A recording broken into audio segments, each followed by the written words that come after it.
Welcome to tonight's Southwest Zone Town Hall meeting. Tonight's topic is diversity. The moderators will be Angela Uno and Zayne Belal. In the Town Hall meeting, it will be a roundtable style discussion. Everyone is encouraged to elaborate, share their feelings, ask just ask questions. This is a Zoom webinar, and for those that are attending the session, please feel free to ask your questions via the Q&A feature, and I will make sure the questions get asked. All Town Hall meetings are recorded and posted at txwaterpolo.com. For those that cannot participate live. I want to thank all the panelists that are taking the time to be with us today. And at this time, I'm going to step aside for Angela and Zayne. The floor is yours, guys. Alrighty, so today we're speaking with various coaches, college athletes, as well as parents of water polo players from around the state of Texas who might have children who identify as people of color, or they themselves identify as people of color. This is the second of difficult conversations we've been having on diversity and inclusion in this sport.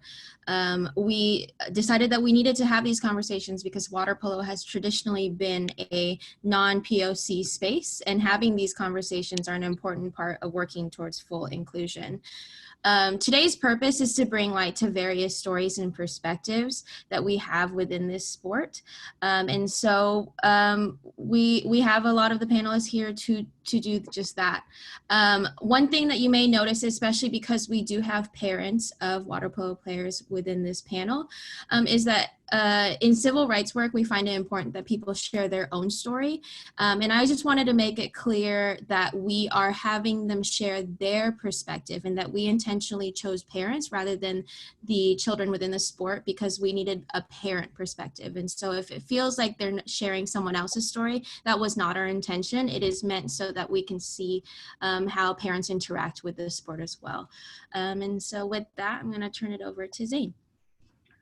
Hey everybody. So in the last difficult conversation that we had, we briefly talked about access to pools for people of color. And today I just wanted to briefly kind of quantify the disparity and discuss some of the stats on pool access. And so these stats are verbatim from the flyer sent out at the last discussion from John Abdu, and they're created by Yale University. So just kind of wanted to give some idea, and I'll post actually. I'm right now reposting the link to this flyer that kind of can help you see exactly some of the disparities. Or I'll see if, I don't know if I can post it, but maybe Joe can post it a little bit later. But basically, when a lot of the pools were created in the United States, early 1900s, I guess the system itself kind of had a justification for segregating pools or even limiting access to people of color, particularly African Americans.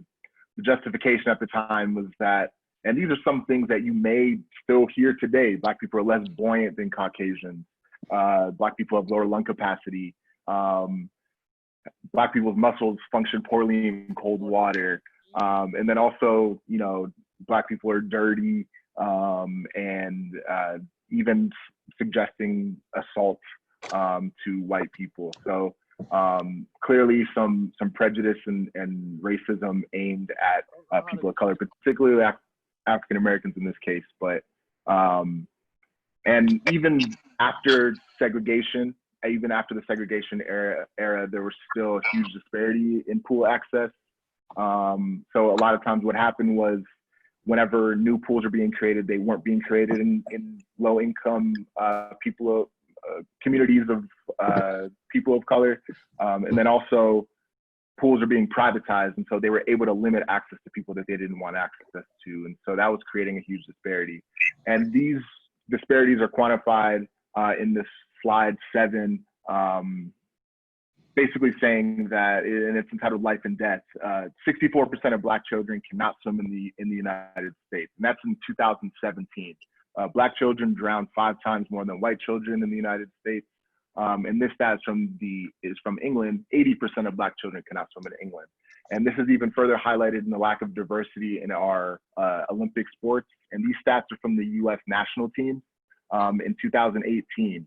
And so it's entitled Lack of Diversity, US National Team Statistics. Synchronized swimming, 0 Black people, 3 of 11 people of color.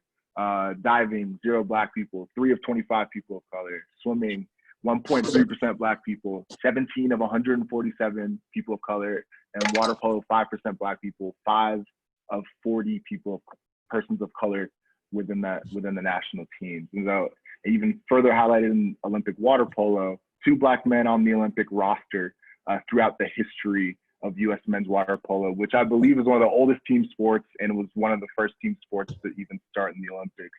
Over 116 years.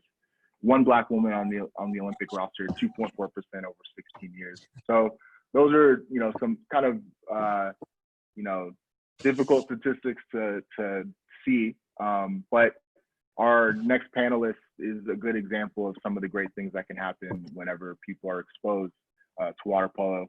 Our guest panelist is the first African-American to represent the U.S. water polo in a major world championship, and someone who I've had the pleasure to know and look up to since I was in high school, mainly because of his deep commitment to the development of USA water polo across the nation. He came to Houston multiple times.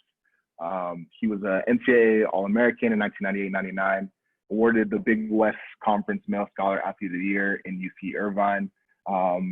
He's played in so many huge tournaments, 4-time FINA World Super League Finals, 3 FINA World Championships, the Olympics in 2004, and then also, and maybe even more importantly, he's a founding faculty member of the Sage Hill School, where he was the dean of students, taught art and physical education, and started aquatic programs. He's also created several community outreach programs to mentor children in lower income households. We definitely would like to welcome our guest, Genai Kerr. Oh, thank you, Zayne, and everybody. I wish there was more people on this call, to be honest, but more importantly, it's being recorded, and we spread and share all of this information with peers and with allies. And my personal goal has been 1%. Right? If we have what you just called, these difficult or uncomfortable conversations, is not just changing one person's perspective, but having 100 and changing 1%, and having 200 conversations and 300 conversations, having those people go and have more educational conversations is what I like to call it, to be honest. But it's funny, like hearing those accolades, it sounds like I did all this great stuff. All I did was not grow up, right? We all are here because we love water polo and we want to see the sport grow. And I just didn't want to give up on my dream.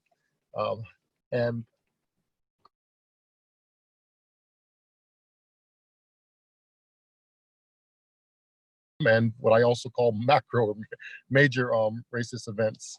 So just to kind of start off there and then work our way to positive notes, playing in high school, it started off with, Genai, just smile, I can't see you, just to kind of feeling isolated, being the only one, even when teammates weren't even doing anything wrong at all. Just not, and I kind of make a comparison of, how exciting it might be, of being, a male going to a camp where it's all women. And if you're heterosexual, that might sound like the best thing in the world, but all of a sudden all these side conversations started to feel uncomfortable. How do you fit in? Nobody being rude or mean, but just being different in itself. So that was kind of my high school experience. College was a little bit different, and I talked to some higher level athletes, people of color, and I think part of it has been when you start to excel, all of a sudden now you're taking away, maybe it's playing time, maybe it's spotlight, maybe it's something else, and you're being targeted not just for the good things that you're doing, but for being different. So I've been called the N-word. You went to USC's yourself. There's 2 incidents in that pool alone where one of the actual collegiate players called me N-word and a monkey. And I was reprimanded for verbally trying to confront them and just saying, why'd you say that? And they called a penalty shot on me. So not only was it that initial incident, but the response from an official was baffling to me. I know we're not sharing other people's stories, but Omar, who's actually with me on the camping trip but didn't leave the campsite, wanted me to share experience a little similar because it felt like it cost him a national championship game. In the semifinals, off the sprint, he beat the opposing team, keeping it neutral off the sprint. And then an athlete at that point punched him in the face, called him the N-word. Omar looked up at the official, and the official rolled him for the entire game. His response after the game was he was ejecting Omar Amr, the other African American that went to the Olympics with me in 2004, for fear of retaliation. Omar said the only thing he had in his mind at that point was winning the semifinal game to go to his NCAA final championship game the following day. He was robbed from that experience after they lost by a goal. I continued not only collegiate level, but the national team level, I was actually looking up to a returning Olympian who was a Caucasian athlete, and was proud that I blocked one of his shots in a one-on nobody.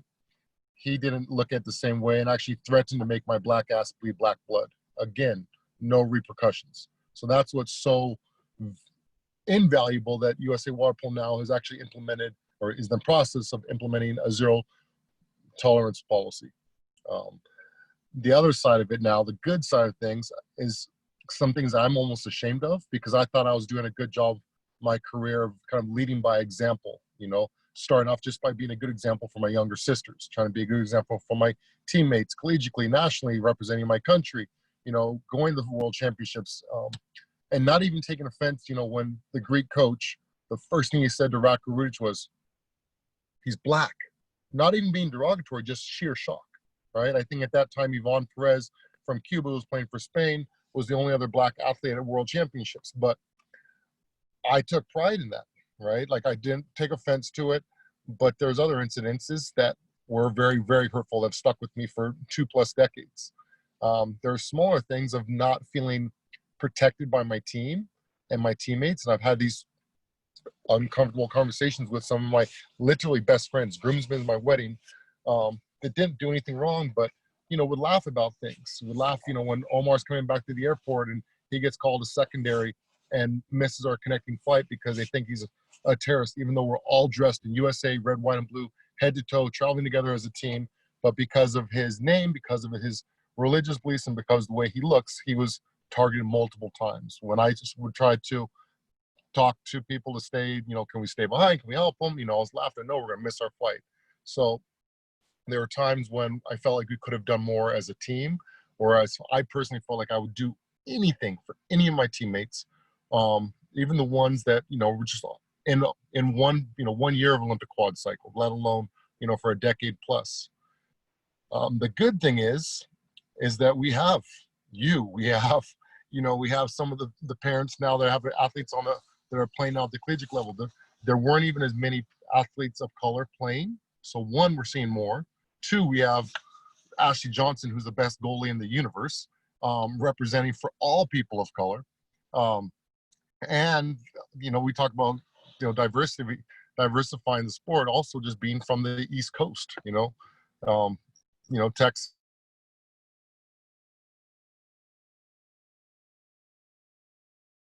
In there, what I was saying, going back to the point where I felt like I NPR, and the way I diluted my experiences with racism has stuck with me. And I think part of it is because fear of scaring away younger athletes and not wanting them to, well, why should I expose myself to a sport like this? Well, the reason why is because it is a great sport. It's a great community, right? We have so much good and love and camaraderie in our sport. It's just unfortunate, right? You make this perfect cake and then you decide to throw a handful of salt in it, right? So those few incidences mess up a lot of things and make a lasting impact. So eliminating those, starting with education, is huge. I think we got A-Rod on the call as well, who's on one of our first Zoom calls we started with the Alliance. I want to talk about that for a minute, because to me, the Alliance is more important than anything I've done thus far in my life. Equally as important as have started my own family, because it's important to be the change in this world that we want to see for this next generations. I have 3 young kids, literally down 5, 2 years old, and 2 months as of yesterday. And if I don't do more, I don't want to leave an even bigger burden on this next generation. So the Alliance for Water Polo is actually, in addition to the Task Force for USA Water Polo, where it's truly a safe place to have discussions just like this, but also on top of that to be matched with mentors. It's in its infancy, which is a great thing because it's just getting started now. I'll throw a link in here later, but you can find us, and literally us meaning everybody on this call and anybody else in the water polo community that wants to, you know, be a member or an ally, however they want to participate, and just grow.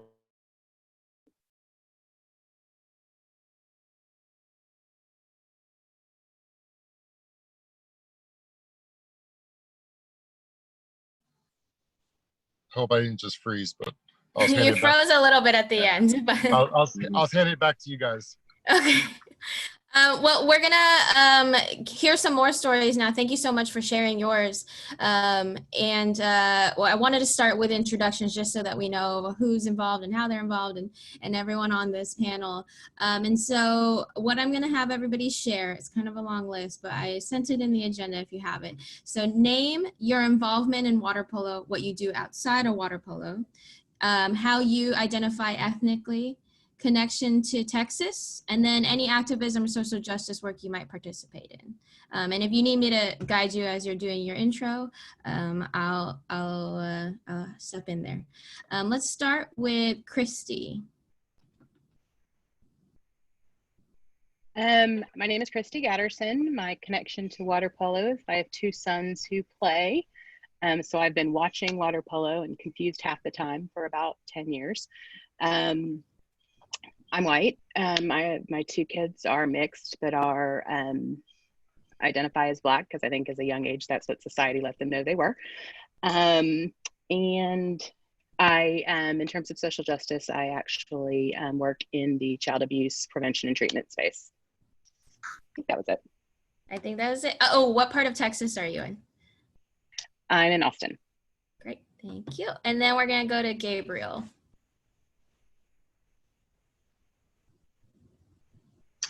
My name is Gabriel Best. I am a native-born Panamanian. I'm a naturalized citizen of the United States, a veteran of the U.S. Armed Forces. I've been swimming since 1965, I believe it's so. Started out both in the Pacific and Atlantic Ocean as a swimmer. Became part of the water polo community, I think back in 2000 it was. And started off as a coach in training.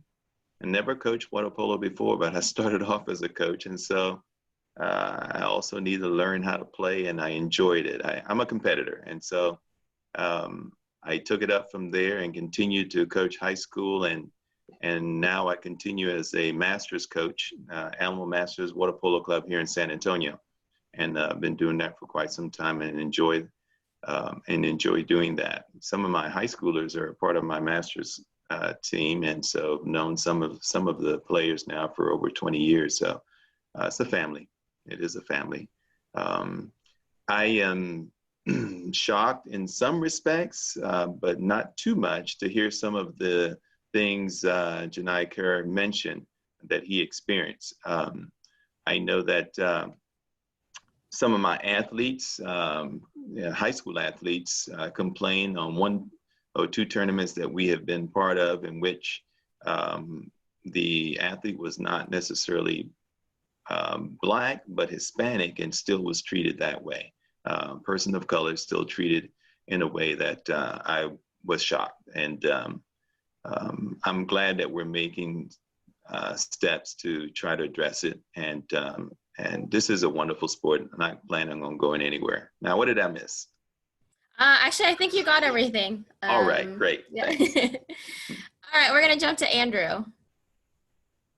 Hi guys, I'm Andrew Lynn. I played water polo in high school in North Dallas and graduated in 2017, and currently play collegiate water polo on the East Coast. In my spare time, I'm a computer science major. Going into my senior year, which will look a little different being online for the first half, but I'm going to make the best of it. I'm half Chinese and half white, and some things that I'm involved in is the diversity committee for my eating club at my school, which is a predominantly white institution.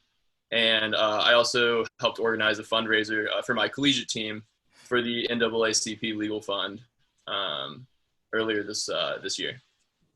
Awesome, thank you so much. And then we have James.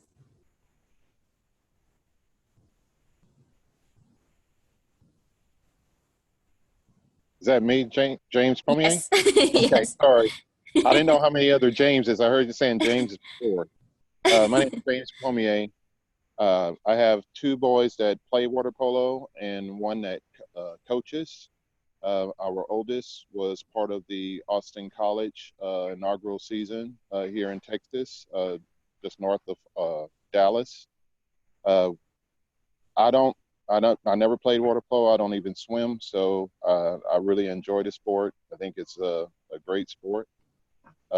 My involvement, I work for Boeing. I do participate in some of the multicultural events that the company has in support of that.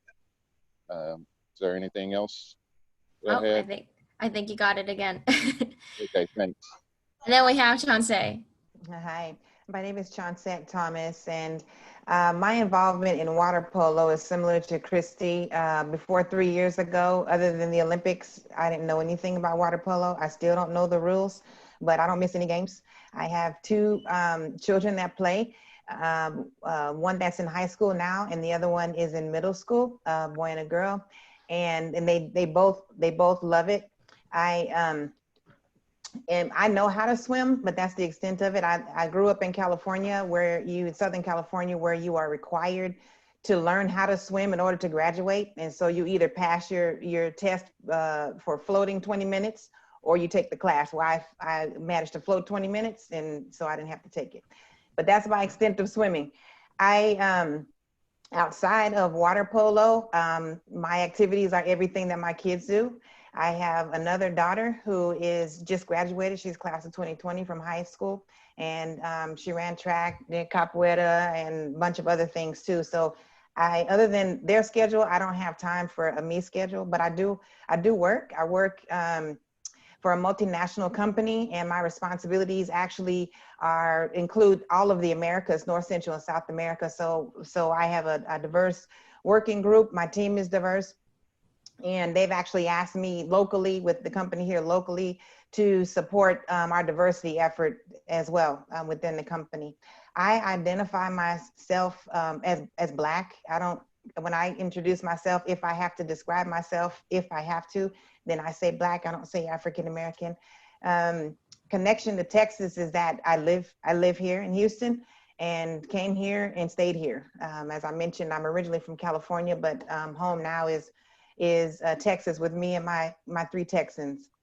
And as far as activism and social justice work, I mentioned that they've requested or asked me to support the diversity, equality, and inclusion efforts within my company, but we as a family participate in a lot of community service efforts. My oldest daughter was a Girl Scout. My son, who plays water polo, is a Boy Scout, and all of that. And so we're very involved in the community outside of just athletics. And I think I covered everything. Did I miss anything, Angela? No, I don't think so. Thank you so much. Okay, sure. And then Axel. Hi guys, my name is Axel Rodriguez. I've been playing water polo since I was 13. I was born and raised in Spain. I came to the United States in 2011. I played in Thunder. I moved to Dallas, and I played in Thunder with Joe for a few years until I went to college. I went to A&M for engineering. I graduated there with a undergrad and a master's in construction management and recently. So I've been playing water polo with the club team at A&M since I've had the privilege to coach the girls for almost 4 years. This season was cut short, so it was a little bittersweet moment, but we've been extremely successful. I've been extremely proud to be a part of that team and that family. I believe a little bit of a different point of view is, it's a student-run team, so I believe I might have some things that are different in the way that my path with water polo was throughout college. Again, my background's in Spain, and in terms of activism, social justice, I haven't really participated much in those activities. I believe this would be one of the ways I can be active on this, and I really want to learn a lot from this experience. And we're grateful that you're here with us. So we're going to get started on the conversation. So we're going to start with just in general, and I think we've already started to do this, but how has your identity as a person of color, or if your child is a person of color, impacted their experience in or with water polo? What specific stories might come to mind? Well, I'll start if no one else would like to. Especially because it's fairly new. A lot of kids started way before my kids did. They were swimmers, and so as Black swimmers, they were accustomed to being different anyway. And then even within the school, because they are in advanced classes, then they're still set apart. So they're still accustomed to being different. But when it came to water polo, then I guess it kind of heightened, not their awareness, because they're keenly aware of that they're Black, but I guess other people's awareness that they were Black. And so my son who plays is very, very vocal and doesn't mind taking care of himself. And so I ended up finding out from other people about some situations that he had encountered, but some of them were similar to Genai's. And what the sad part about it is that, when Genai shared his stories, a lot of those were, from college or later, but these started, with my son in high school. And these are from his teammates. And so people who are his teammates, who he's going to go out in the pool with and strive and compete with against another team, we're calling him Blackie. Or as there's a similar story as Genai's, where smile so we can see you in the picture.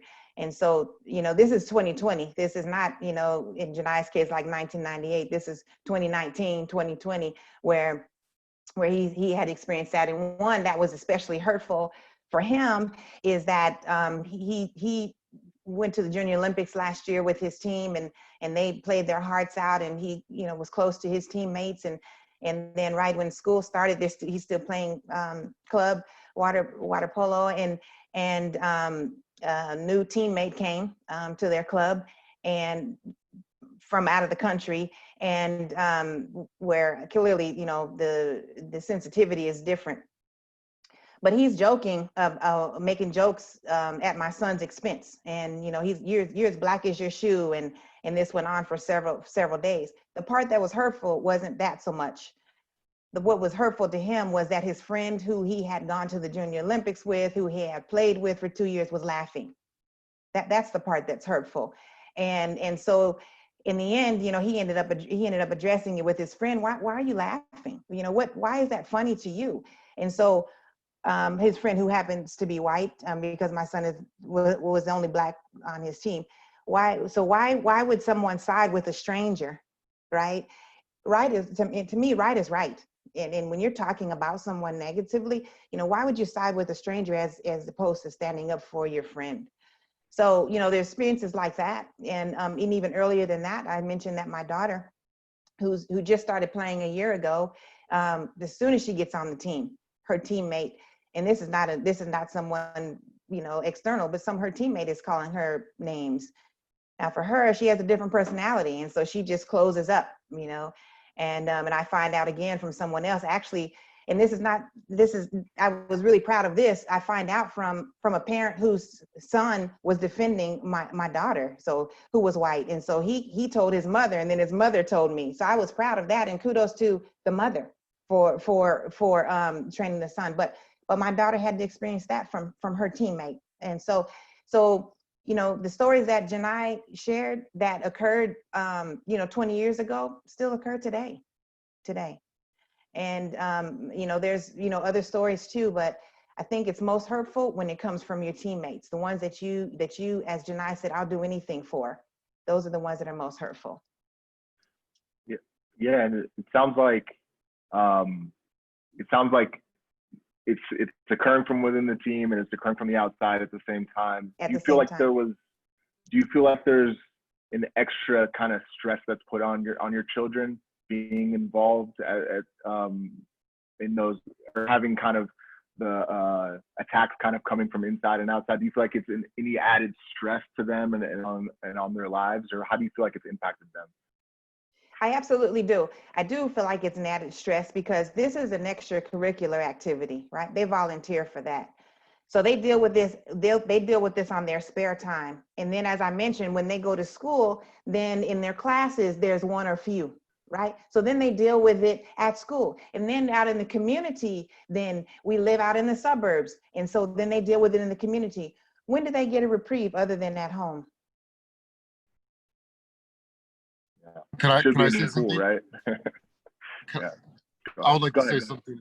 No, I'm getting emotional already because I want to defend everybody. And so hopefully, with these calls, with Alliance and with USA Water Polo, actually taking on the position to defend the minorities, regardless of where you fall, so it doesn't fall directly on the families. And it hasn't changed. And you see it in the greatest society. You look at footage of civil rights movements, to clips of what's happening right now in the news. But it hurts even more because you almost expect it on a daily basis, right? As a Black man, I've been harassed by police officers over 50 times. I have great friends who are police officers, but there are a lot more than bad officers that make bad judgments than people are willing to admit just because they don't see it. There are sharks in the ocean. Most of them don't bite you, but there are sharks. So let's love the ocean. And so when I see this continue to happen, it hurts me. And I don't have any really positive things to say other than hopefully the entire team can address it as a group. And all of a sudden now, when you said what's right is right and what's wrong is actually exposed, and the people that are doing things that are wrong all of a sudden feel like a minority for doing the wrong things. Exactly. And even the people who want to be allies should feel empowered in a sense that, if these issues are continuing to come up, right? If we're continuing to talk about these types of things, then maybe it'll empower them to continue to speak out and help, rather than just kind of fall back into the crowd as well. That's also a purpose of this conversation. I know something. Oh, sorry. Go ahead. Chauncet, thank you for sharing. As a coach and a white person, I'm just curious, did you bring this up with your club coach? And if you did how did they react to it? That's really a good question, because I have, this is something we deal with outside of water polo, that I have some in my time, and not just racism, but just in general, injustice in general, whatever it is, or ignorance, whatever you want to call it. And so I spend my time, educating my children, but at the same time, I tell them, follow the protocol at school, just like the bullying protocol, follow the protocol, talk to your teacher.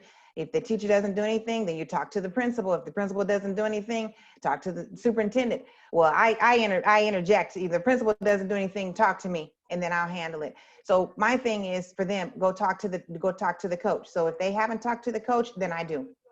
So I don't let it just slide. Not because of the incident, but because I feel like the parents need to be having these conversations that we're having right now with their children. And so I am always interested in talking to the coach, but I have no problems talking to the parents. Now, I'm not going to confront them, and you're not going to have to call the police in the stands for me. But I feel like they need to know, and so we'll have that conversation if necessary. Hey, did you realize that your son, your daughter, whatever it is, called my son, my daughter, XYZ? Sometimes they may not even be aware of their behavior, because kids don't always act the same, and wherever they got it from. So I'm not necessarily saying that the parents are perpetuating that. They can come up with their own thoughts, especially, when you get to middle school and certainly beyond that. But the fact of the matter is that it's the parents' responsibility to address it. So I go through the protocol, and I'll talk to the coaches first and expect them to deal with it. I'm curious. Did they reasonably deal with the situation in this instance? Yes, and so I'll follow. Yes, exactly, and I'll follow up with my children about that. The one with my son that I mentioned first, actually, how I found out about it was because the parent contacted me, and I was so grateful, and I gave her kudos. I said, good job, Mom, for your son going to you because he felt uncomfortable. And so I had the opportunity, not because I went to her, because she came to me, but yes, they dealt with it, and I'm comfortable with that. As long as it's dealt with. What I'm not okay with is when it's not dealt with. And so I'm very interested in, and we're not just talking about racism or prejudice or social injustice, we're talking about character, right? And so even if, I've experienced some things in water polo, and I told Angela I couldn't play, so even if I'd have known about it when I was in high school, I couldn't play. but because it's a very aggressive sport. But you know, still there's some things that are just they're just not okay. And so I even call to question those things of character. So I'm not just talking about racism, but character. And especially, you know, when we're talking about the younger kids, you know, we're still grooming them. And so when they're in middle school, when they're in high school, we have to catch them then. When they go off to college, you know, all you're doing as a parent is coaching them, you know, so we have to deal with this early. And so I'm talking about character across the board. I was gonna jump in here and ask about, sorry, Go ahead. with Axel and Andrew, because y'all have been in the water and maybe have been the teammate, or maybe you are the teammate experiencing some of these things, whether it's positive or negative. Like what perspective do you have on this? Like, what do you hear when you're hearing these stories? Because, you know, she just mentioned, you know, the player who laughed, and that hurt more because they were friends and they've been friends. And so I'm curious what your perspective is on this story.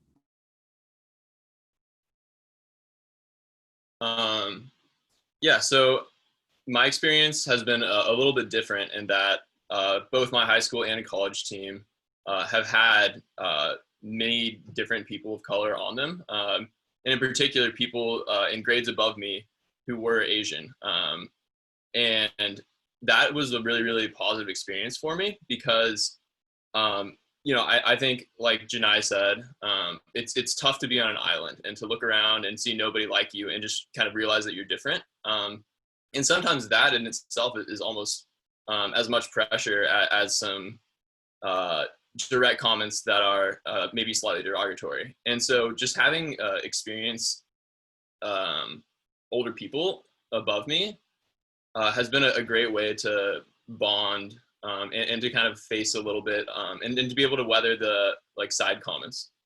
But at the same time, like I think by being a minority in a predominantly white sport, like some of my teammates do, you know, have in the past done, you know, a fake Asian accent or eyes. And it is tough to kind of realize that these people do care about you and are your teammates, but at the same time, they don't fully understand how tiring it is to constantly have the same jokes or the same, you know, slurs done over and over again. And so I kind of see both sides, and that, like I've felt the support of having other people in my community be able to relate to my experiences, but I also know what it feels like to have teammates tear you down a little bit. Yeah, you know, to follow up with Andrew, you know, going through the stages of high school and then college, it's two different worlds, right? When I came here, you know, everybody was, you know, very willing to get to know me because I was from Spain and they hadn't met anybody from Spain. And, you know, at first, you know, all the conversations I had with them was about, you know, oh, why does your word sound like this? And why does I mean, my accent has turned from 8 years of being here to sound a lot more American, but, you know, when I came here, it was very broken. And, you know, at first I thought, you know, this is how I get ingrained in, you know, getting to know people here. But, you know, looking back at it, you know, just the lack of understanding of differences. For somebody, you know, I feel I'm a pretty self-confident person, but if it would have been caught that I was, you know, pretty insecure about myself, maybe those things would have hurt me. And, you know, it's that understanding and that getting to know somebody from a young age that you have to, you know, make sure that the boundary is okay to be pushed through. And, you know, if you know that person's okay for you to ask those questions about how your accent works and stuff like that, that's when you can really, you know, talk about differences. I moved to the college level, and, you know, people are a lot more older. Not all of them are as mature, you know, and I did want to talk about one of the experiences, you know, at my school. We made it to nationals one year, and we traveled to a way far away place, and I'm not going to name where it was, but we were at the pool. We have several people from different countries in our club. We had one kid from Pakistan, and you know how water polo looks from a parent's perspective. It looks brutal. Sometimes you don't know what's going on in the water, if it's a fight or it's just simply the sport.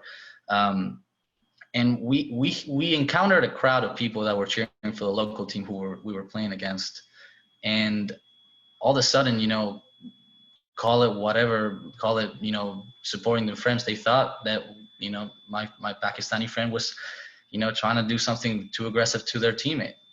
All of a sudden, all we could hear was just heckles, racist slurs, all kinds of yelling, to where my teammate had to ask for a sub out and they had to sit out. That was probably the worst experience, the most real, impactful experience I had with in water polo. And one thing I had to realize is that these people were not water polo players. They were just checking out a water polo game. Who knows if it was for the first time, but they still did the damage, pretty long lasting damage to this kid. And I guess because it was a self-run team, what I can tell you about is about how being a teammate was to that person. And it was about, making him feel like he had a family next to him, and staying close, knowing that is not funny at all whatsoever. There's no kind of joke that you can make that a person takes wrong that you can laugh about. And constantly checking up with him, staying close together, making sure he comes back to practice so we can regain, or he can regain that confidence. That's just a little piece of the pie, but about being a teammate. But yeah, I hope this experience was a little bit of a eye-opening. But to me it was the one of the only, but it was really impactful. What about from some of the other parents, like Christie or James? Have you guys, do you have any other specific kind of stories that come to mind? I can go ahead.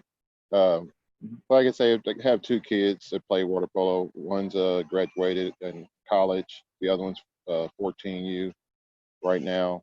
I guess the thing that I've seen, not so much that I've heard from my kids, or kind of quiet, I guess, in certain aspects, is, or probably don't know if something went on, not that we've been told from them. But I guess to back up too, so I identify myself as a Black male. I'm married to, my wife is white, so our kids are mixed, light skin. So, growing up, I the same things that everyone has been saying, growing up as a Black male, having those experiences with cops or people calling names, the whole comments of, where you're going to go eating watermelon or chicken, because that's what, they identify Black people doing all the time. So, I agree with all of the comments of just everybody do. You just kind of get biased to it.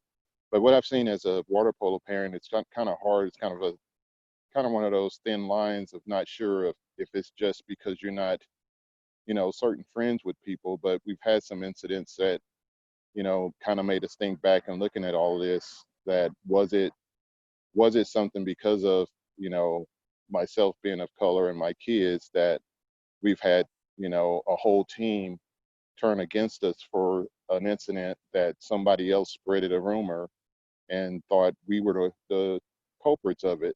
And like you were saying, kind of like with the whole teammates, you figure your water polo family or parents, you should all be sticking together too as well. And we just never really felt like we've had that with the water polo experience, on the fact of, like I say, having that situation where a whole team kind of turned against us and nobody would talk to us and we didn't know why. Rumors were being spread. You go to certain events where, you kind of wonder, and you hear the stories that, over half or so of the team went out to dinner somewhere, but, your kid's not invited.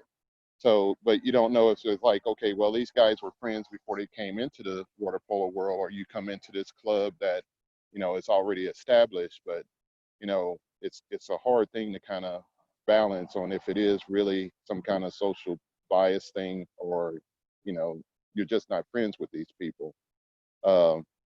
Like I say, we never really had a incident that I know of with our kids directly with other teammates calling them something, or things happen. But as a parent, I think that's the part that's kind of hard to fix, because we can fix the players and the coaches, but it's kind of really hard to fix the parents, I think, as far as how they interact with other parents.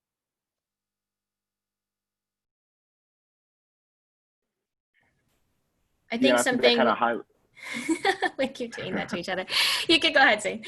I was going to say that kind of highlights the role of coaches, right? Like kind of the role of outside of the home, like how we can shape people as well.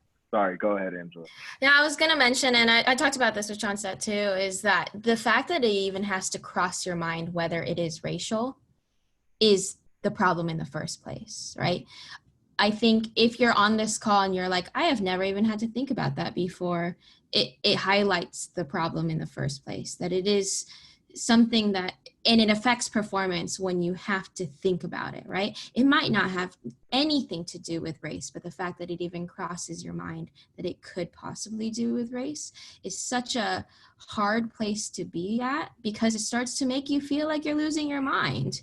And maybe I am overreacting, or maybe my child is overreacting and I don't know how to deal with that. And to be honest, most of the time they might not be overreacting. So yeah, I think both of Chauncet and James, and actually a lot of the stories in general kind of highlight that threat that people can feel when they're a person of color in a space that's predominantly with people who don't look like them. So yeah.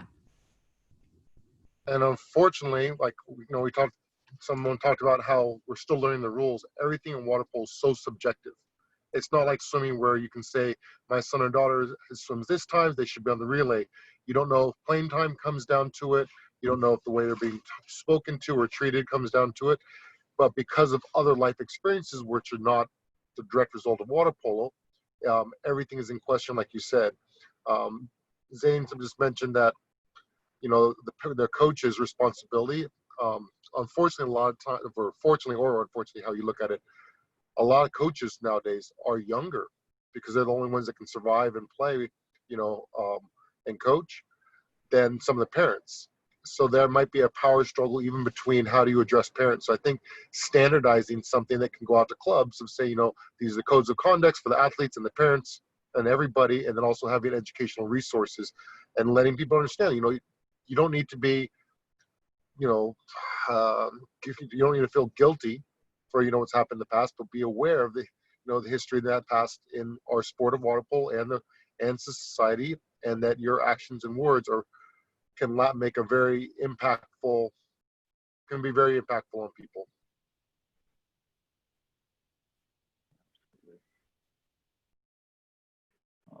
Did you want to add anything, Christie, to any of the experiences that you or your kids may have encountered? Sure. So I was embarrassed to admit that until these first conversations started happening, I knew about events outside the pool, not related to water polo, where my kids had experienced clear, overt racism, right? Whether it's being called the N-word, whether it's being profiled by the police. But I'd never asked about the pool. And I did, and I was super glad to hear that. Sorry, I'm feeling very emotional. Because as a parent, it's horrible, right? Like, and I can't exactly empathize, right? But I was so excited to hear that they have never felt racism in the pool, playing water polo. In part, I think it is the culture of our kind of ragtag team as it, grew. Part of it was the growth of Texas and the fact that you had to share players, right? So like I'm looking at Joe and my older son, who is now 18, he went to his first JOs as a 10U mixed because nobody really had enough to fill like that kind of team. Even Thunder didn't have a full 10U mixed. And so, but that JOs was life-changing for him. What I'll say is, as a parent, it's very hard when your kid doesn't have great self-esteem. One of my older son has some learning challenges, and he never spoke about it until recently in the college application process. But it was heartbreaking, right, to see a really great kid not very confident. He found confidence in the water, first swimming, and then fell in love with water polo. And at that first 10 UJOs, he decided he wanted to play high level water polo in college in California. It was the first of kind of a lot of big dreams about water polo. And here we are. Well, he's not going to be playing this year, but you know, he has been recruited and is going to be playing high level water polo in California. If he had not found water polo, he would be a very different person than he is today, because he'd tried basketball, he'd tried baseball, he's tried all the things. Water was where he found comfort and confidence. And so this is important to me because I want every kid to have that opportunity, because this is a kid with, you know, learning challenges who water polo is what got him through school. It's what, you know, made him commit and work hard in school. Maybe not as hard as he could have, but because he wanted to keep playing water polo. And so, you know, my husband learned to swim as an adult once the kids were born, because of all the things we know, right, about how Black people were kept from pools. He didn't know how to swim, but decided to. And so I can't imagine my kids not being able to swim because of what it has given them. No, thank you for that. So I guess like the next topic that we can kind of try to discuss is like the assumptions that people make. And so the question is, what assumptions have people made of you, or I guess of your children, in water polo, outside of water polo, and how has it affected them or you? Well, I'll go with this one. Kind of similar deal. So we, like I say, our boys, we're kind of a tall family. I'm 6'4". All of my oldest two are over 6 foot, or actually all three boys now are over 6 foot, I should say. But you know, it is one of those. I had this comment. It's not really water polo directly, but you know, you see a tall Black guy, and the first thing people say, you must play basketball. You know, basketball is the Black sport, it seems like, for America. So as our kids got older, and my, you know, like I say, my oldest shot up over 6 foot, you know, we get those comments of him. You know, people ask, you know, you must play basketball. And we say, no, he plays water polo. And they're like, water polo? Like, what is he doing playing water polo? You know, so, you know, we've seen that with this sport. You know, like I say, we're very proud of, you know, our boys as well. They found water polo. They took to it. They love the sport. We love the sport. Like I say, I didn't know water polo really existed either until my oldest started playing in ninth grade. So it, you know, those are the kind of things that we've seen for the stereotypes that people have, that, you know, no, we're a water polo family, you know. So it is one of those you still have to deal with society, on how people look at you and think you should be doing this certain activity in life. Do you feel like it's so embedded that you also get it from other Black families even? Yeah, in a way, sometimes it is kind of one of those, you know, you kind of get it from both sides sometimes, it seemed like. I have in the past, I know, growing up myself with that. And then it's kind of one of those, like it hurts a little bit more, because there's been times where, you know, it made it sound like hearing it from a Black person that you're not playing basketball is like you're doing some kind of disjustice, you know, just because you're not playing basketball or playing a sport that they think you should be doing. Yeah, it's like a shame. I've gotten that. So I can't tell you how many times I'm literally wearing like a USC water polo shirt, and people come up to me and like asking me, oh, like what position are you on the basketball team, or, you know, like, and it's like they're kind of like, oh, okay, like it's an expectation that they have, that and then it's kind of a shame that you're not playing, or that you're not doing something, you're not playing another sport. So that's definitely interesting. Yeah. I mean, I get still to this day all the time. Like, no, I played water polo. I even played in the Olympics. Oh, well, what country? I'm wearing a USA water polo shirt. Like, yeah. My children, they get that, well, especially my son, who's also, he's tall.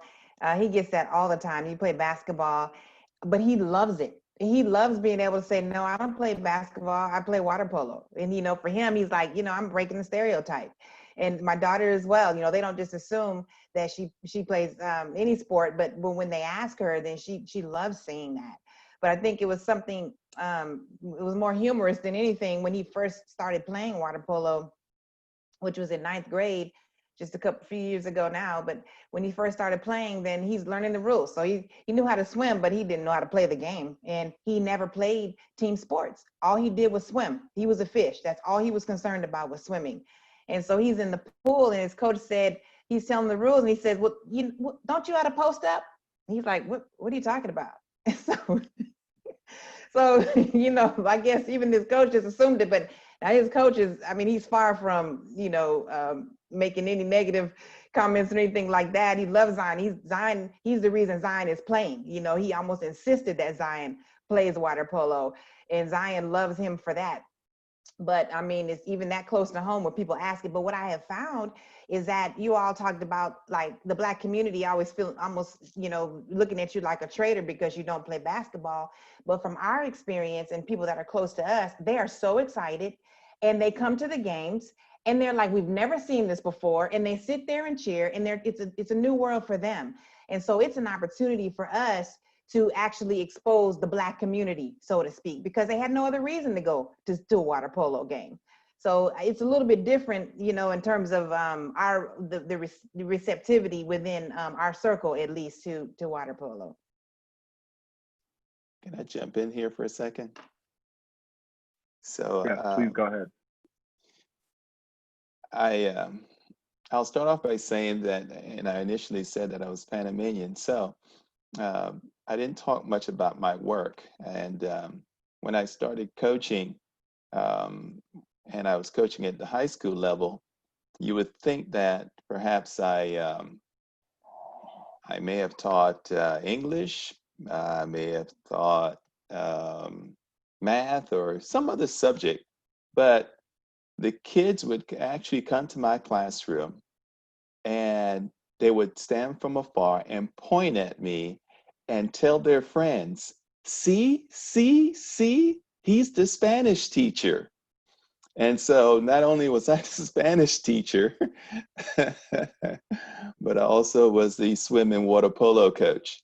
And so, yeah, I'm often, if I tell someone I coach, automatically, it's got to be track, basketball, football, and I'm 6'2".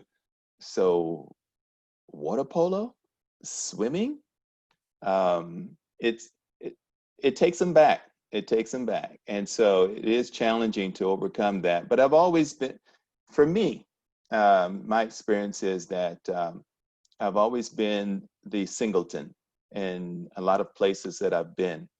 Being part of the military, being stationed in Europe and so on and so forth, I've been the one Black person in the room of people that are not people of color. I've always been in that situation, so it's not unusual for me. I think that more so, what's been a little bit different for me is finding myself in a community where I'm amongst all Black or people of color, and there's no white person, or no person that is not a person of color. That's been, last year we went to Jamaica. My wife happens to be white. And so she was responding to me and he said, everyone looks like you, baby, and, we didn't normally find ourselves in a situation like that. More often than not, it's just the opposite. That actually brings up another point in going back to one of Zayne's earlier questions, is that, so they're in this predominantly white sport, a Black person in a predominantly white sport, but we live in the suburbs. Their whole community basically is white. Our neighborhood is white. And when they do get around all Black people, they're uncomfortable. And so, and people talk about them. Some of my kids, they're like, oh, you talk white. And I'm trying to figure out what that is. Is that proper? Is that, without broken English? Is that because I can complete a sentence? I'm trying to understand what talking white is. And so they get that. So who are they, you know, or where do they belong? So they're within the water polo community, then they stand out in some cases in the other places that I explained. And then they go into the Black community and they have a problem. They don't play basketball. They don't speak broken English, you know, all of those. So where do they fit? You know, sometimes I can talk like this because, you know, I grew up in Panama, and in Panama we speak the broken English. And when we speak broken English, it sounds a little bit different. And people are saying, well, how you talk like that and you're American too. And so when I change it back and I begin to speak in a different way, it's like, oh, tú hablas español. ¿Cómo vas a hablar español y hablas inglés? Pero eres, ¿de dónde eres? ¿Eres cubano o no? Soy panameño. And so when I mix it up, it just throws people off. And I know James Pornier, that name happens to be a French name. So I know you probably got some French in you. That is correct. Yeah, that's a really hard name to say for some people for some reason, but it is a French, Louisiana French for my back family. But I don't speak Spanish. I was just going to say that circling back to like Chauncet and Genai, like hearing stories about the teammates being the problem or not sticking up, like I am just so grateful. And I mean, maybe it's something going forward, how the culture of our team was so welcoming and inclusive that it just didn't have a place. Because my older son especially is so team centric that would have been like devastating. And so I'm just sitting here kind of with you grieving about that, because that I can imagine just being shattering. And so I just wanted to say, like, I hear that and I really appreciate you sharing that, because I think for parents, that will really resonate, right? Like those things that you know would break your kid's heart. Something that I'm noticing. Oh, sorry, go ahead. What club are you with again? Because that's maybe something we at USA Water Polo can actually do to use as best practices, to use as an example. Longhorn Aquatics, Tom Andrew is our coach. That man just loves water polo, loves kids, and just wants people to love the game. And it was really just about a deep love of water polo. And I felt it from, you know, the minute he started the team and the minute, you know, Cooper joined the team. I want to say that I concur, because he has welcomed both of my kids to join his team when they travel. And my son played with them in Dallas at a tournament. And those boys, that was the first time they had played together, and they were begging my son to play with them at JOs. And that was their first time. That was his first time experiencing any, you know, the camaraderie of the team with that team. I mean, he hadn't been a part of that team, and they were asking him to join them at JOs. I absolutely concur with that.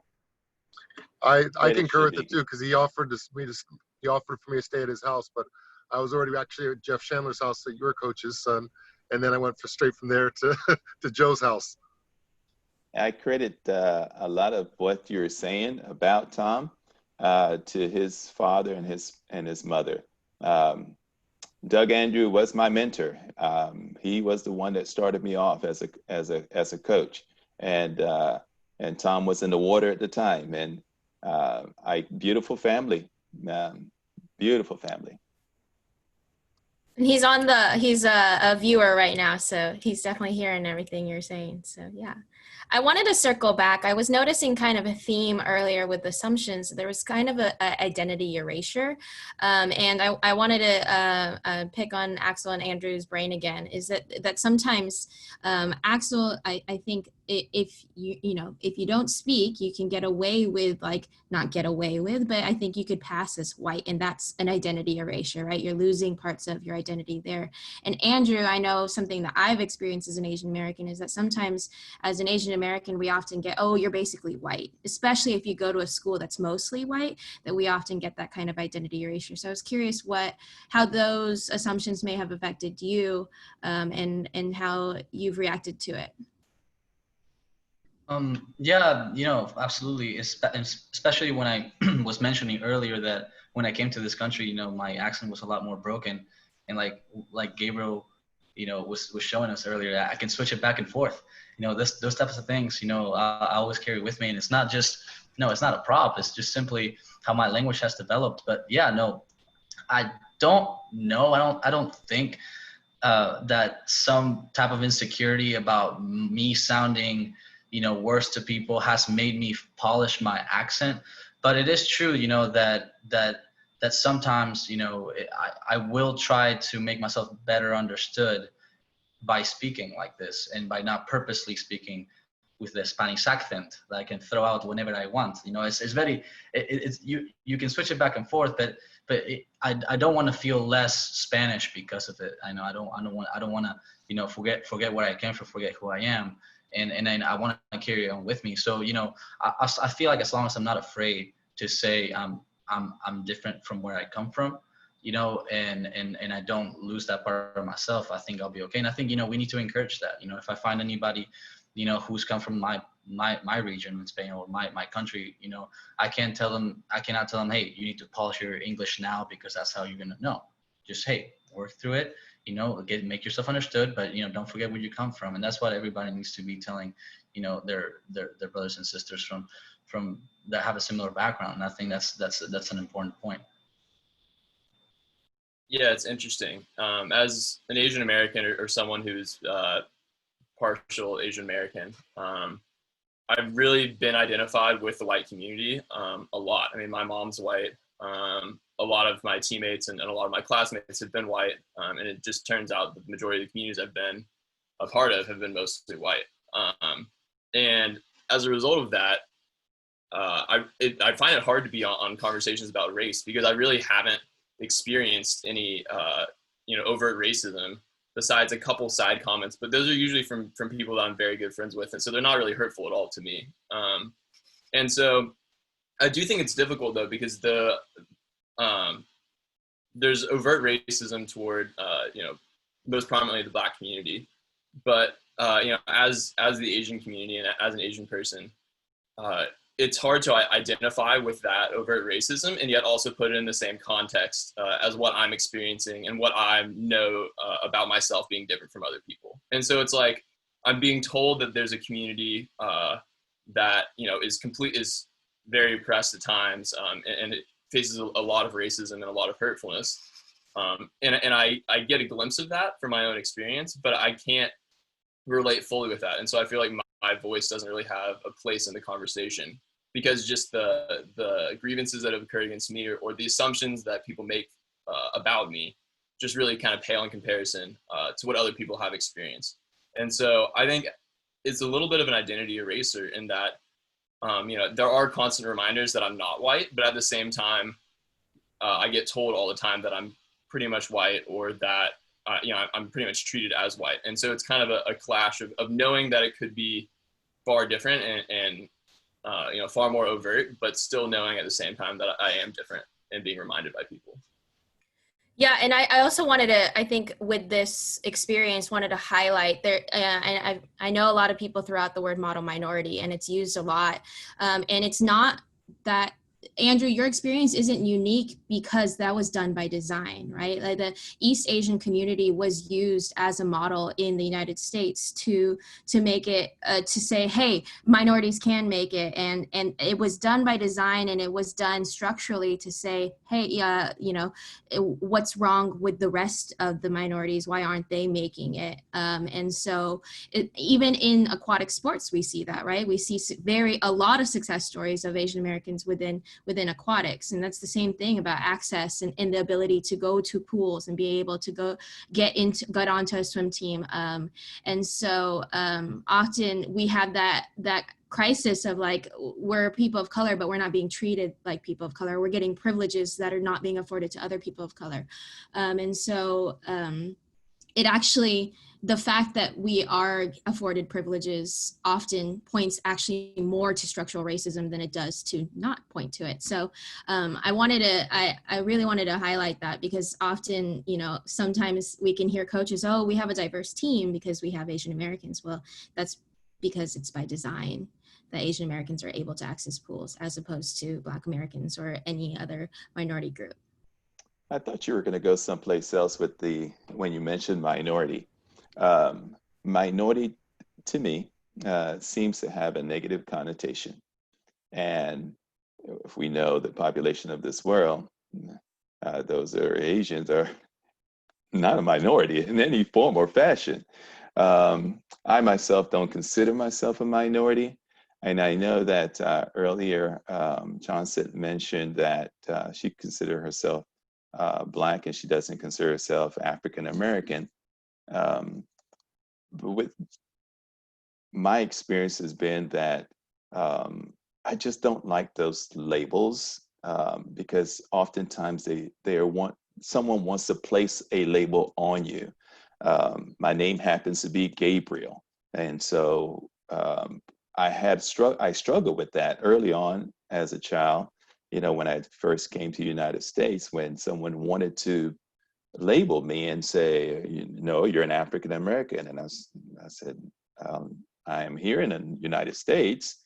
I am an American. I mean, I was born in Central America, but I'm Panamanian." And so it was difficult for me to deal with some of the labels that wanted to be thrown at me. And so I also, if I could just touch on one other thing. As a coach, I know that we're responsible for the health and the welfare of our athletes and making sure that both physically and emotionally that they're in a healthy place.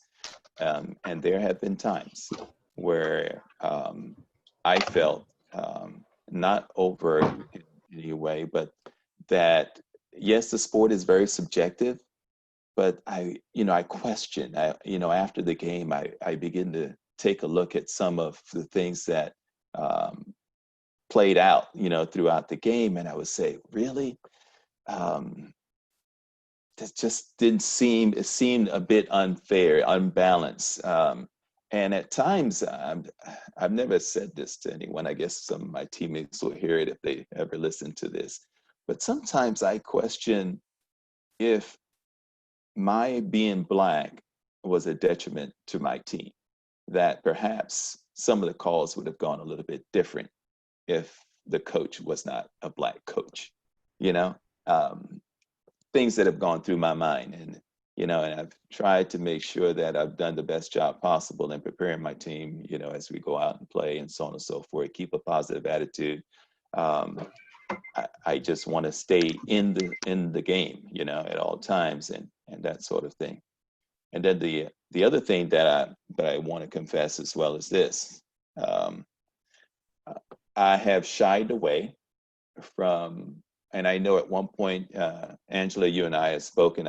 I was attending one of the meetings, and you had asked, that you had a shortage of referees, and you'd asked that more people would come out and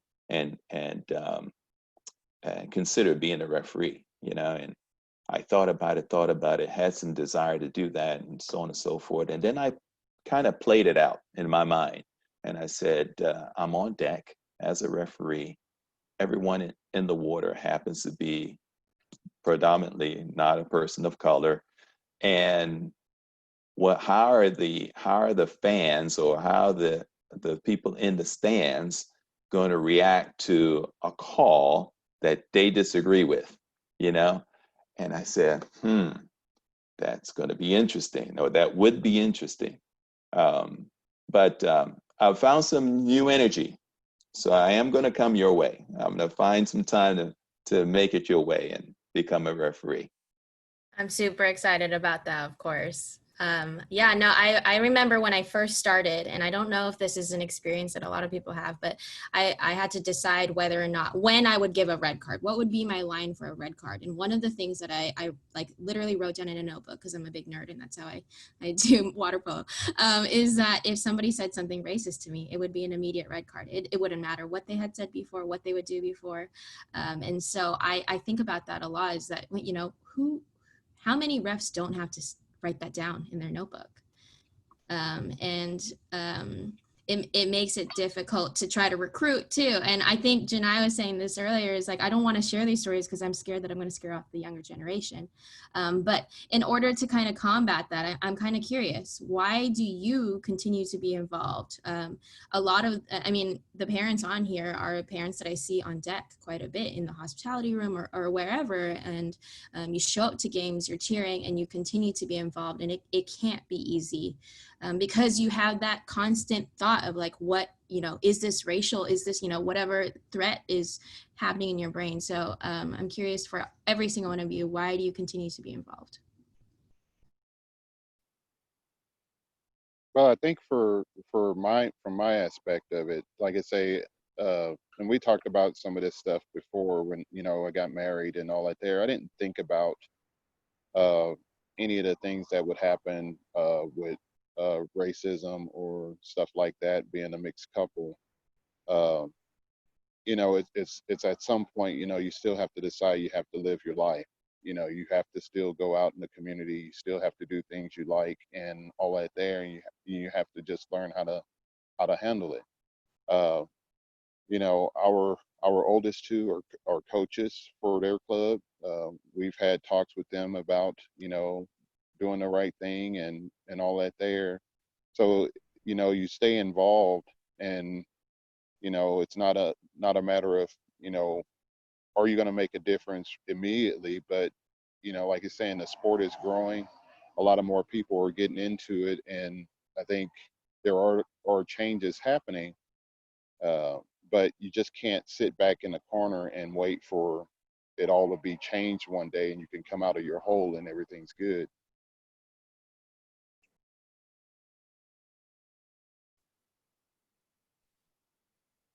So for me, our experience with water polo has been overwhelmingly positive, right? But why this matters to me and these conversations matter and my willingness to serve in this way and other ways matters is because I want every kid to be able to find the thing that they are passionate about that is like their thing. I've got a kid, water polo is his thing. And I don't want to deprive that. I don't want to deprive anybody of that. I think having been a part of water polo in college for a club team, and going to Texas A&M and being a local Texas in terms of my team, I think hearing all these experiences from Christie, for example, just gives me a great amount of hope for kids to want to continue playing water polo, even if they don't go to an official, NCAA or big league teams, and I kind of wanted to make reference to what you said, Christie, earlier about your kid and you not knowing that who he would be if he hadn't taken on the water polo route. Well, I can tell you similarly that, how much of a family it's been to be part of a group of run students. I don't think I would be the same person if I hadn't got the chance to do that and to grow with them for 6 years, I guess, for me. I think I have great hopes, and I want to continue to, be a point of contact for the guys that are in high school right now, or girls, or that want to be a part of water polo, even though they don't want to take it the ultimate level. I think there's a lot of future there. So I'm really hopeful, and I'm glad to hear that there's a lot of support now. Yeah, I think for me, first off, I love the sport of water polo. I've loved it since the first day I got in the water and touched the ball. But also that, I go to Princeton, and Ashley Johnson came through and was the goalie there. And now my team has 3 Black athletes on it. And I like to think that's not really a coincidence, that, those people saw Princeton and saw that Ashley Johnson was on that team and thought, you know what, maybe I can do that. Maybe I can be on that team. And so one of the reasons that I do stick with it is to just provide a face for somebody to look up to. Some high schooler in Texas who, might be Asian and wants to play water polo in college. Just to say, like, you know what, this guy did it. He looks like me. Like, maybe I could do it too. And so I think that's what I get excited about. So Ashley just texted me on the other line. I'll tell her you talked about her. So for me, I'll go. Water polo's been the most consistent factor in my life outside of my family. It's longest relationship I've ever been in, including my wife. I have my best friends. Half of my best friends are from the sport. I've traveled the world, for 12 years on the senior national team, and even before that on the junior team, giving me experience I would have never imagined. I think what just was kind of frustrating is realizing as hard as I've had to work when other people get to do the same thing without having the negative side of things. So I see hope in that fact that we literally have coaches, referees, parents, and organizers all working together to make the world and our sport better. For me, let me make sure, can you all hear me? I transferred from my laptop to my phone. Can you hear me? Yeah, we can. Okay, good. For me, I continue and will continue because my kids love the sport. They thought they were swimmers until they played water polo, and now everything is water polo. And so as long as they want to be there, then I'm going to be there. My younger daughter, who's the one that's in middle school, her inspiration is Ashley Johnson. She didn't know anything about her until she started playing. And in fact, now she plays goalie, not because she chose, but that's just, it chose her.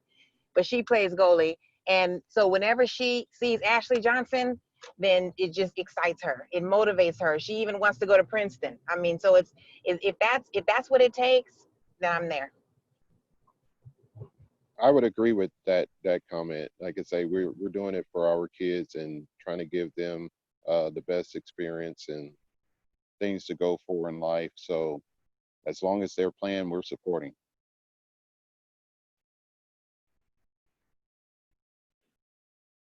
Yeah, and that kind of role model was something that how your daughter has for Ashley Johnson. That was definitely me for Genai.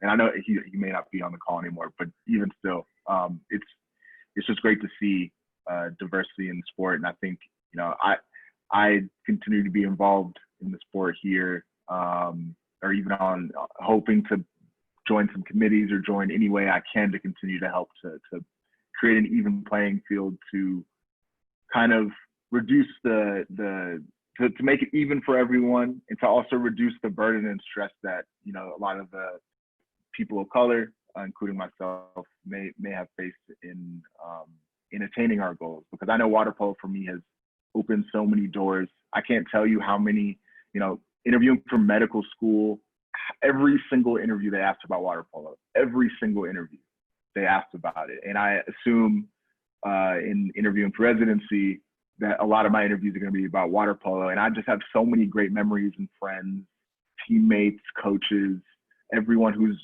really just been so supportive and helpful. I want everyone to experience water polo the way that I experienced it.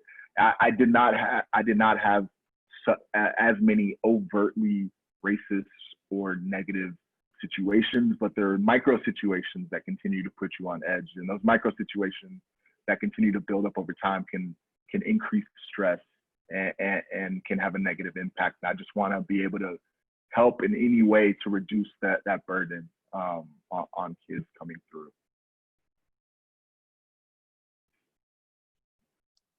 I can tell you that the reason why I stay, yes, I love the sport. I love the water. I think that part of it has to do with the family that I've grown to know, and the people that I've interacted with, and their spirit and their interaction with me, and it's just been a very, very warm relationship that we've had.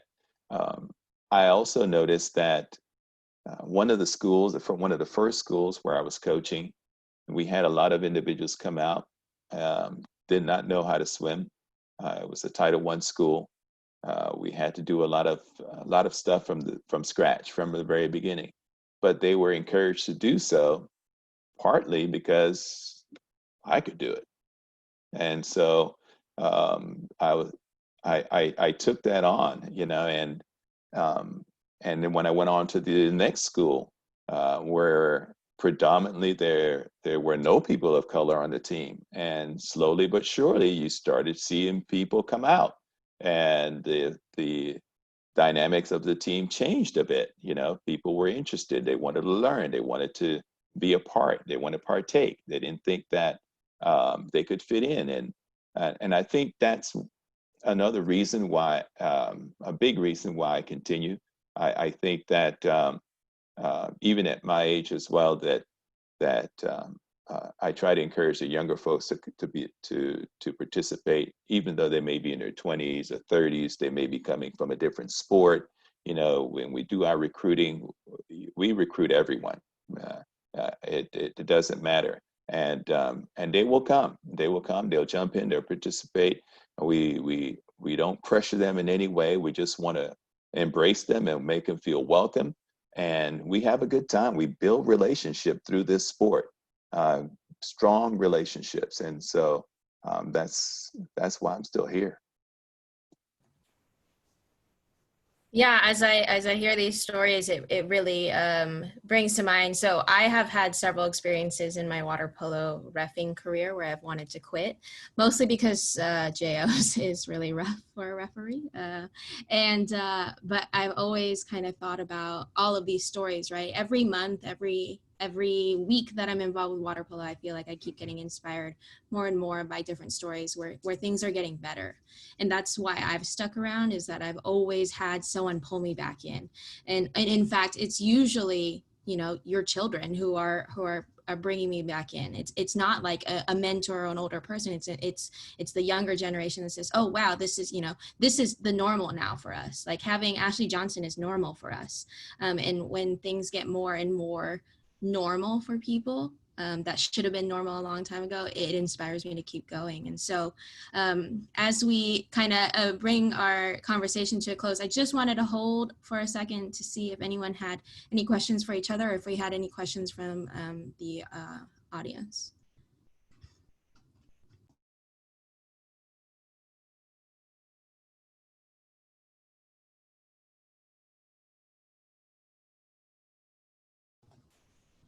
Joe, we're not hearing you. I just want to say thank you to everybody that has come on. You guys are my inspiration. Back in June was the first step. This is the second step. We don't quite know what our next step is going to be, but this is part of the process. USA Water Polo has put together a task force.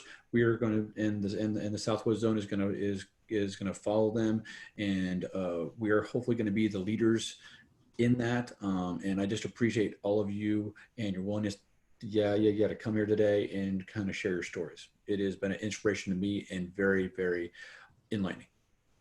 Thank you. Zayne, anything for closing?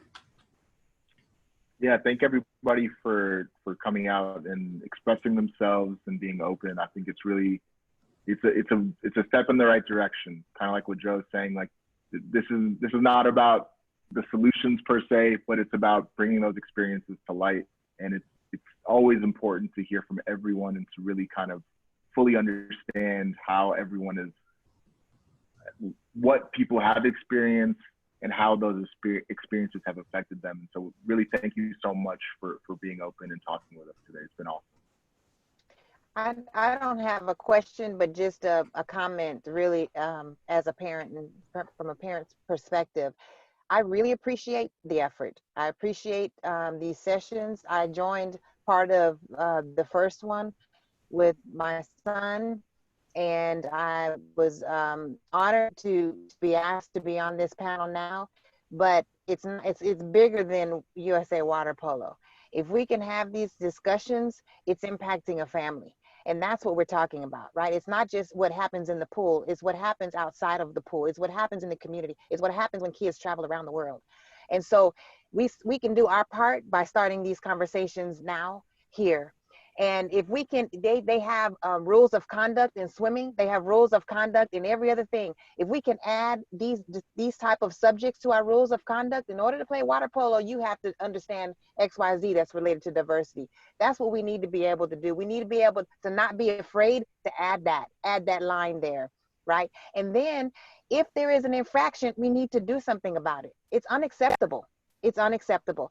So that may be acceptable in your home. It's not acceptable in this pool. And so I'm here. My daughter is in middle school, so I'm going to be here for a while. She doesn't want to do anything but play water polo. So I'm going to be here. I don't care how people look at me when I walk in the building. She's going to be in the pool and I'm going to be in the stands. So you can count on me. And you can definitely count on especially the people on this panel to be there with you, just right alongside with you. And so we're so thankful that we could have all these experiences shared. Definitely on a positive note too, with the Racial Equity and Reform Task Force that USA Water Polo has put together, one of the first things that they're going to be talking about is policy and procedure, like you mentioned. And so wanted to throw that out there. And I'm going to throw it over to Joe to close us out to let us know what's going on with the town hall meetings. No, this has been recorded. It'll be posted at txwaterpolo.com. We do have a town hall meeting next week with the Southwest Zone Events Committee. But I appreciate everybody coming on board, and thank you very much, and everybody have a good night.